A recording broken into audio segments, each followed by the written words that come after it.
हामिद मुझे लेके दुबई चला गया। आहिस्ता आहिस्ता उसने मुझे ऐसी पार्टीज़ में लेके जाना स्टार्ट कर दिया कि जिसमें मैं आज तक नहीं गई थी। वहाँ पे जाके नशा करवाने पे मजबूर करता था, लोग टच करते थे।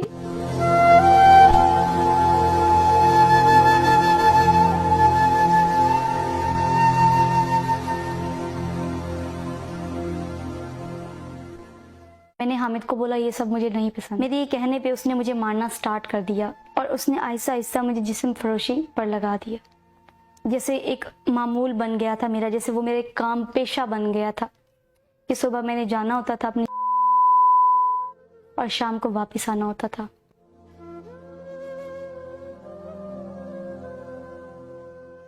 ये कहानी है पाकिस्तान की एक मासूम कली शानजे की, जिसका रिश्ता दुबई में मुकीम एक पाकिस्तानी नौजवान हामिद के साथ तय पाया।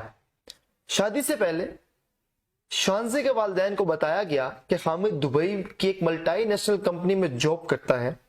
शादी के बाद वो शानजे को अपने साथ दुबई ले जाएगा और वहां पर आपकी बेटी हामिद के साथ बड़ी खुशहाल जिंदगी गुजारेगी। ये सुनते ही शानजे के वालिदैन ने फौरी तौर पर इस रिश्ते को कबूल किया और यूं दोनों खानदानों का आपस में बातचीत का सिलसिला शुरू हो गया।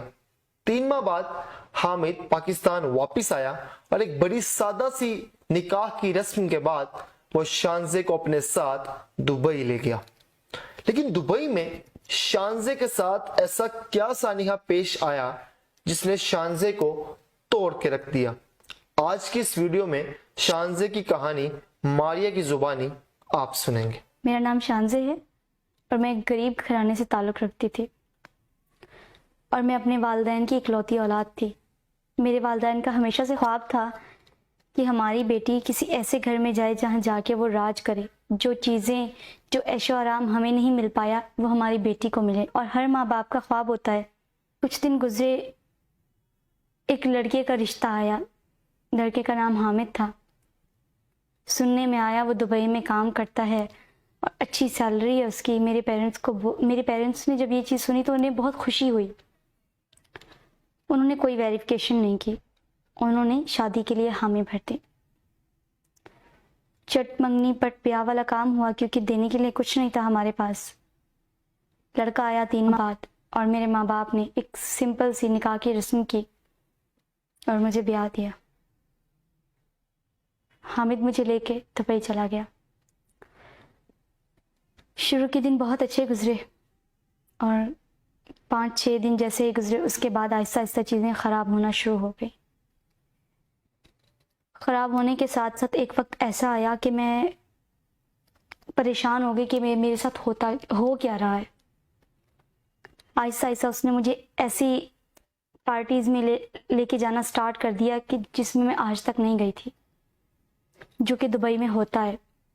उससे पहले मुझे कुछ नहीं पता था कि दुबई में क्या होता है, किस तरह होता है। सुनने में आता था लेकिन कभी देखा नहीं था।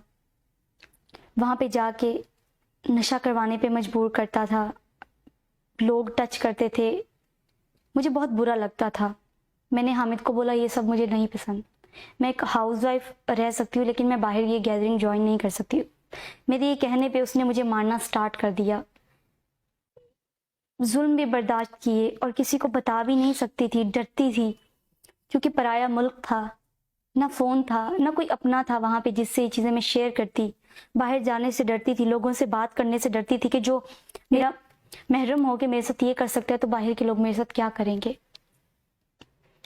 मैं उसके सारे जुल्म सहती चली गई। वो मुझे जैसा कहता मैं वैसे करती चली गई। उसने आहिस्ता आहिस्ता मुझे जिस्म पर लगा दिया। मेरे से ये सब बर्दाश्त नहीं होता था लेकिन मैं करती थी। इसके अलावा मेरे पास कोई चारा नहीं था। मैं कर भी क्या सकती थी। सुबह जाती, जैसे एक मामूल बन गया था मेरा, जैसे वो मेरे काम पेशा बन गया था कि सुबह मैंने जाना होता था अपनी जिस्म के लिए और शाम को वापस आना होता था।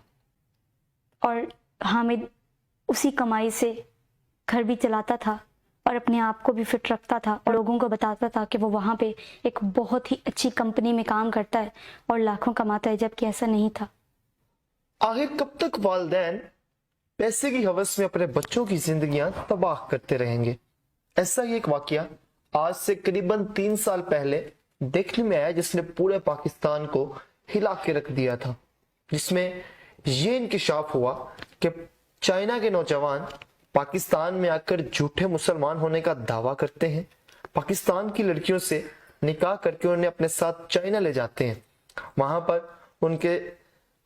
पर उनसे जिस्म फरोशी का धंधा करवाया जाता है और यहां तक कि उनके जिस्म के आज़ा तक बेच दिए जाते हैं।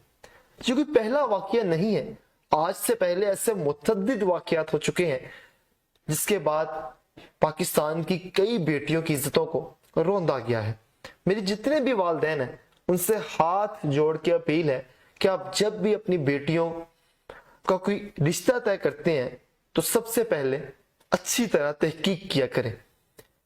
इस चीज से मरूब होना छोड़ दें कि आप जिसके साथ अपनी बेटी का रिश्ता तय करने जा रहे हैं वो किस मुल्क की किस कंपनी में जॉब करता है।